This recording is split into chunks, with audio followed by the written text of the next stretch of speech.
Ridha Allah subhanahu wa ta'ala adalah salah satu dari sifat. Nabi SAW mengatakan, laisa lil mu'min ayyudhilla nafsahu. Mukmin itu jangan sampai menghinakan diri. Sejarah hamba yang Allah sebutkan dalam Al-Quran, di antara tujuan besarnya adalah agar menjadi pelajaran. Bismillahirrahmanirrahim.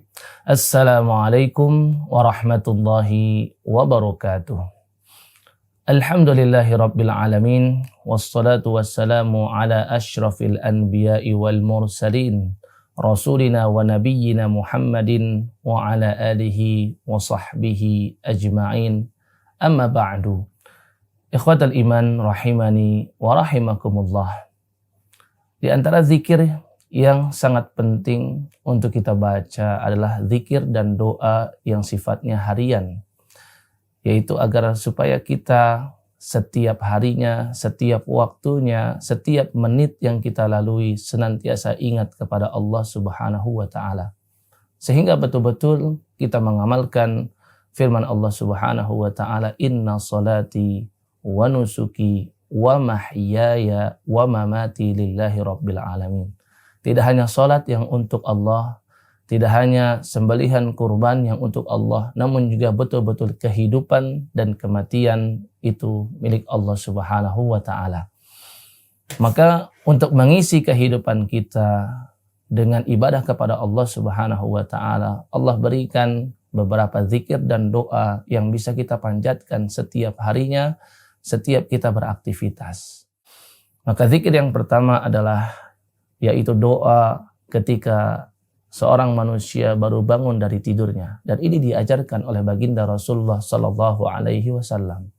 Baginda Nabi memiliki kebiasaan ketika beliau bangun dari tidurnya, maka beliau membersihkan kotoran-kotoran yang ada pada mata beliau atau menguceknya. Kemudian Nabi sallallahu alaihi wasallam berdoa, Alhamdulillahilladzi ahyana ba'dama amatana wa ilaihin nusyur.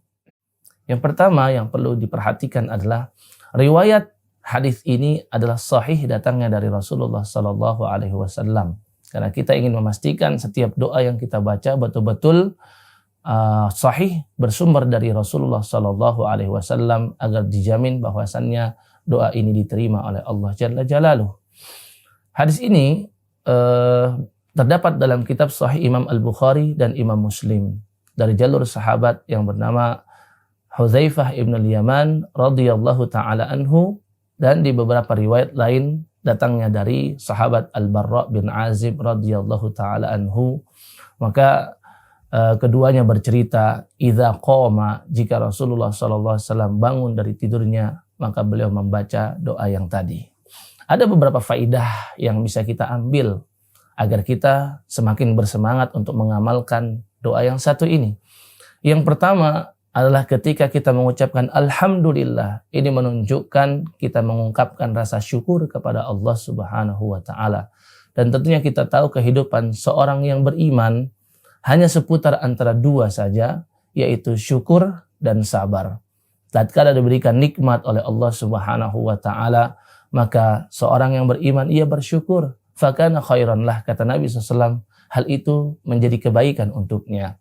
Dan tatkala seorang yang beriman ditimpa musibah, ujian dan cobaan dari Allah Subhanahu wa ta'ala, maka ia pun bersabar. Dan Nabi SAW terangkan, fakana khairan lah, itu pun adalah kebaikan untuknya. Karena ketika ia bersyukur, maka Allah berikan pahala untuknya. Dan ketika ia bersabar, maka tidak hanya pahala yang ia peroleh, namun juga pengguguran dosa dan peningkatan derajat, baik derajat ia di dunia karena sabarnya, dan derajat nanti di akhirat, yaitu ditinggikan derajat surganya. Salah satu nikmat yang sering dilupakan oleh umat manusia adalah nikmat ketika dia masih diberikan kehidupan. Nikmat ketika ia diberikan kesempatan oleh Allah untuk bangun dari tidurnya. Dan kita tahu banyak sekali manusia yang ketika dalam tidurnya kemudian ia tidak dibangunkan lagi oleh Allah Subhanahu wa ta'ala. Maka ini patut kita syukuri dan harus kita ingat setiap hari. Karena bahayanya suatu nikmat yang diberikan terus-menerus membuat umat manusia lalai dan lupa, dan sudah tidak sadar lagi bahwasannya itu adalah sebuah kenikmatan dari Allah Subhanahu wa taala. Seperti dikatakan oleh pepatah, kathratul misas tumisul ihsas.